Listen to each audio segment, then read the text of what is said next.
Trop de gens se laissent abattre par les problèmes de la vie quotidienne. Ils passent leur journée à lutter, à gémir, plein de ressentiments, contre le mauvais sort qui les accable, disent-ils.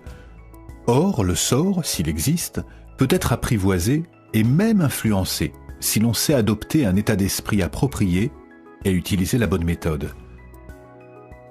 Il ne s'agit pas d'ignorer ou de minimiser les épreuves et les tragédies de ce monde, mais plutôt de les empêcher d'avoir une emprise totale sur vous-même.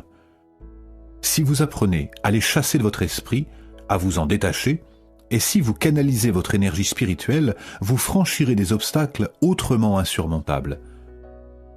L'utilisation des méthodes présentées vous permettra de modifier radicalement vos conditions d'existence actuelles et de maîtriser les événements au lieu d'être dirigés par eux. Vos relations avec les autres s'amélioreront. Vous serez plus estimé, plus apprécié et plus aimé.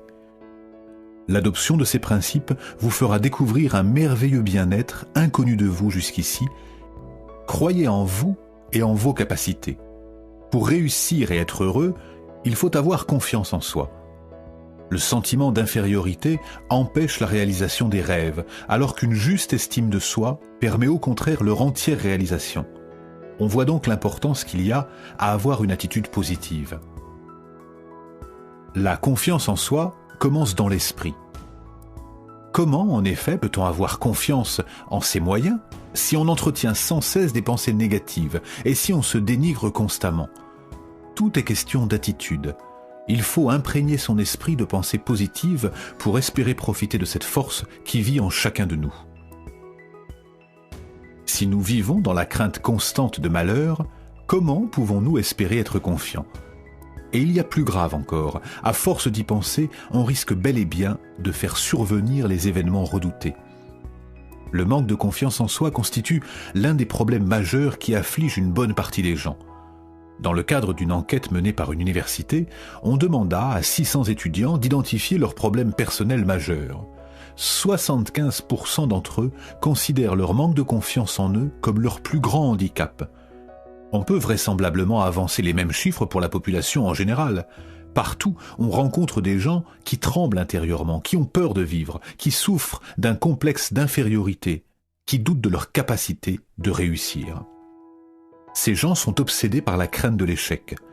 Devant le refus de leurs propres valeurs, ils se contentent d'une mesure inférieure à celle qu'ils pourraient donner. C'est ainsi que des milliers et des milliers de personnes vivent à quatre pattes, oppressées par la peur et par le sentiment d'échec. Or, dans la plupart des cas, ce sentiment d'impuissance n'a pas de raison d'être. Les épreuves sapent à la longue l'énergie et la confiance des gens. Pour éviter de sombrer dans un découragement, par ailleurs sans fondement, il suffit de réévaluer ses qualités. Cette démarche, si elle est faite honnêtement, redonne confiance en soi et permet de reprendre courage. Un homme de 52 ans vint un jour me consulter. Il était désespéré. « Tout ce que j'ai édifié dans ma vie est détruit », me dit-il. « Tout ?» lui demandai-je. « Tout, il ne me reste rien et je suis trop vieux pour recommencer à zéro. J'ai perdu tout espoir. » Naturellement, je compatis avec lui, mais de toute évidence, le problème majeur de cet homme résidait dans sa tournure d'esprit négative. Handicapé par le désespoir, il était coupé de sa force intérieure. Pour commencer, dis-je, dressons une liste de ce qui vous reste. C'est inutile, soupira mon visiteur, il ne me reste rien. Je croyais vous l'avoir déjà dit. Essayons toujours. Votre femme est-elle encore avec vous ? Oui, bien sûr, voilà 32 ans que nous sommes mariés, c'est une femme formidable, je sais que je peux compter sur elle en cas de coup dur. Parfait. Notons sur la liste cette première richesse. Votre femme restera à vos côtés quoi qu'il arrive. Et vos enfants ? Vous en avez ? Ah, j'ai 3 merveilleux enfants qui m'ont d'ailleurs témoigné leur amour indéfectible en ces temps difficiles. J'en ai été très ému. On les ajoute donc sur la liste. Vous avez des amis ? Oui, me répondit-il, j'ai de très bons amis, ils m'ont tous offert leur aide, mais comment pourraient-ils m'aider ? Des amis fidèles et serviables, voilà bien une autre richesse. Avez-vous la conscience tranquille quant à votre conduite ? Oui, j'ai toujours été intègre. Parfait. J'ajoute à votre actif l'intégrité. Et qu'en est-il de votre santé ? Ah, je jouis d'une bonne santé, je ne suis pour ainsi dire jamais malade. J'inscris donc sur la liste « bonne santé ». Et votre foi ? Croyez-vous en Dieu ? Croyez-vous qu'il peut vous aider ? Oui. Sans son soutien, je n'aurais pu passer à travers tout ce que j'ai vécu. Récapitulons, lui dis-je. Si j'en juge par vos réponses, vous avez une épouse parfaite, 3 enfants dévoués, des amis fidèles, une conscience tranquille, une bonne santé et la foi. Je lui montrai la liste. Ne m'aviez-vous pas dit que vous aviez tout perdu ? Mon visiteur sourit d'un air confus. Je n'avais pas pensé à cela, avoua-t-il. Au fond, la situation n'est peut-être pas si critique que ça. Si seulement je reprenais confiance en mes moyens, je pourrais repartir à zéro, même à mon âge.